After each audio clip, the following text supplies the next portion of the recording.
Welcome back to this segment of Joy in Our Town.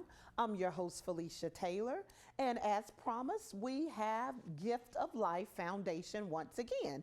This time we have our nurse, and we are just so excited to have you here with us. We actually have Nurse Jenni Bass, and she's a registered nurse with Gift of Life. And today, Jenni, we're going to talk about a very serious subject, which is sudden infant death syndrome, but we're also going to talk about your Safe to Sleep campaign. That's right. Welcome to our show. Thank you. Thank you for having us. Yes, ma'am. How long, Jenni, have you been with the Gift of Life Foundation? I've been with Gift of Life for 6 years this month. Okay, so 6 years, that's great. And just talk about a little bit about, from a standpoint of ministry, what Gift of Life does, not only to the ones that come for services, but the community as a whole. Well, we really do serve the community as a whole, because we, as we minister to these ladies individually, then they're able to share their knowledge with their friends. And so they share what they've learned with their friends and neighbors. So we really do, you know, not only with educational pieces like this, where we can share the word about safe sleep and SIDS and other topics, but also our clients are able to reach out to their neighbors and friends. Absolutely, because once they get it from you guys, they've got to go back out into their various communities. That's right. Yeah, so that is excellent. And you spoke on Safe to Sleep. So tell our listening audience right now, exactly what is Safe to Sleep? Well, you know, over the years, we've been taught to do a lot of different positions. You know, at one time when my babies were little, we thought that the safest place for our babies to sleep was on their stomachs. And so even as healthcare providers, when the study showed that babies needed to be on their back, we kind of revolted a little bit, because that wasn't what we had learned. And that's certainly not the way our mothers and grandmothers did it. Absolutely. So, but now the research has shown something else. And so we know now that the safest place for a baby to sleep, the safest way, is on their back. And so that's what we're teaching our moms now. And we've seen the rates of SIDS and unexplained infant deaths reduced by the Safe to Sleep movement. Yeah, and you know, Jenni, even when you were speaking of that, because I was truly taught by my grandmother and mother the proper way to lay a baby in the crib or in the bed. And the first thing I think of when you say on their backs, I think of choking instantly. How do you get mothers to realize that that's not necessarily the case?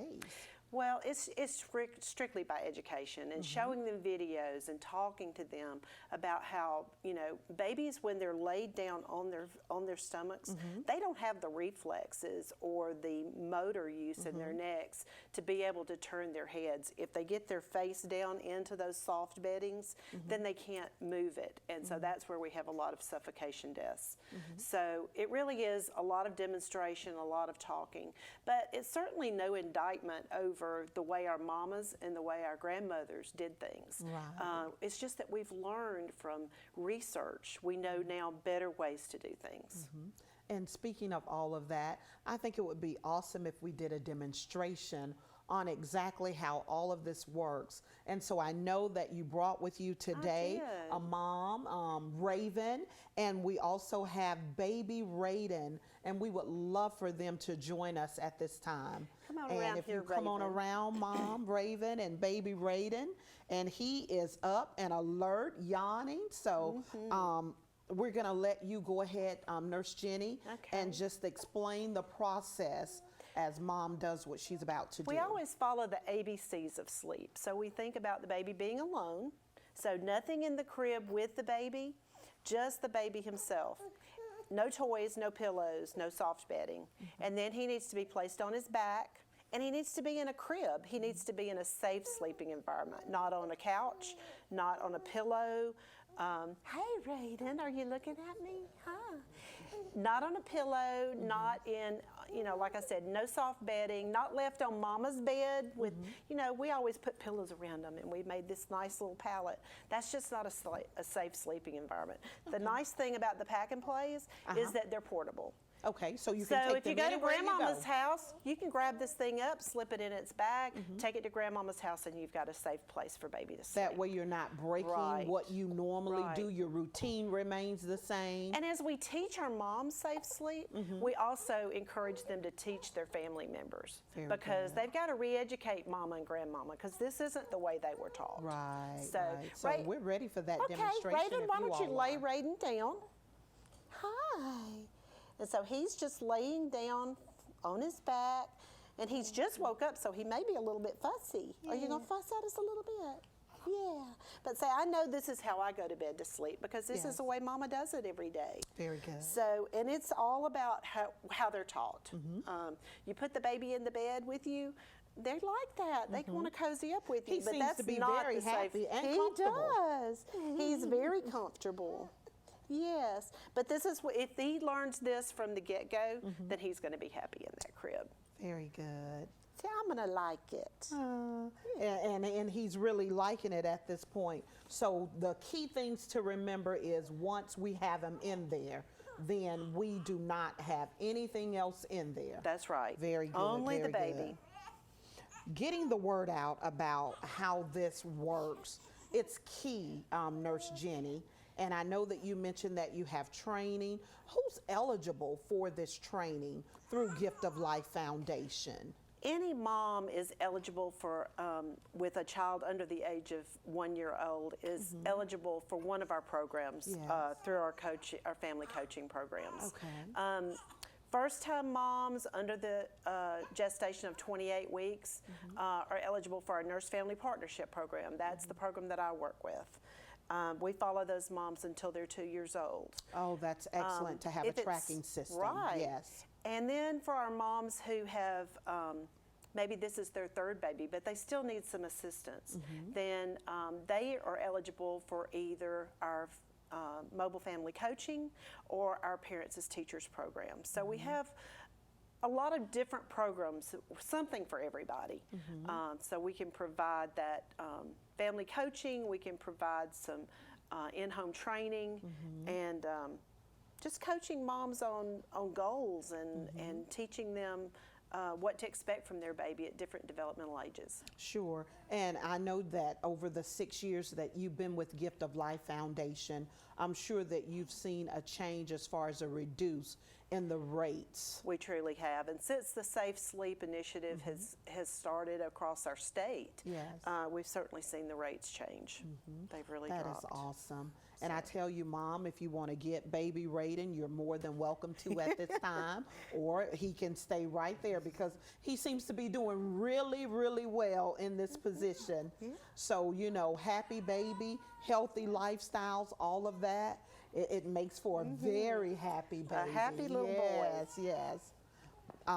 But Nurse Jenni, we want to talk just a little bit more just about some of the other programs at Gift of Life Foundation, which this is a very important one. But what are some of the other programs that you all offer? Well, like I said, we have our Nurse Family Partnership Program, which is a nurse visiting, home visiting program for moms that are under the gestation of 28 weeks, first-time moms that we're able to minister to for a 2-year program till the baby turns 2 years And old. I'm glad you said minister to. Within that, what are some of the components that you find yourself sharing with them?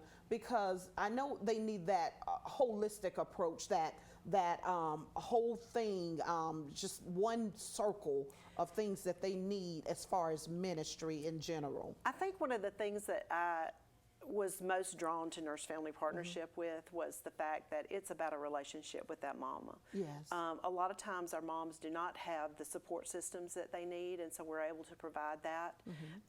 We're able to help them realize some goals that they have for themselves and help them to get on track to reaching those goals. We set small steps. One of our biggest sayings is it only takes a small change. And so we help them to see that those small changes build to a bigger picture and help them to realize some bigger goals.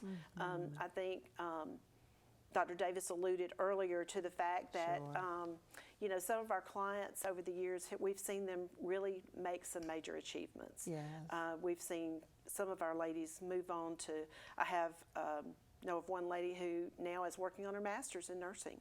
Oh, awesome. You know, she started out as a student at ASU, kind of not sure what route she wanted to go, and she ended up, now she just had her second child, and now she's working on her master's in nursing. So we've seen a lot of major life changes. And that has to make you really, really feel good to set that type of example, something for them to follow that's positive and it's life-changing. Oh, it really is. And I think they set a wonderful example, like I said, for their friends and neighbors, because they see that, hey, if she can do it, if she can work her way out of a poverty situation, then, you know, I can do that too. So I think it sets up a change for the whole community. Nurse Jenni, how else do you guys, other than the referrals and what have you, get the word out about the various programs that you offer, as well as this one, which again, I think is so important, Safe to Sleep? How do you get that word out? Well, we try to work alongside our doctor's offices and try to get them to share with their patients the services that we offer.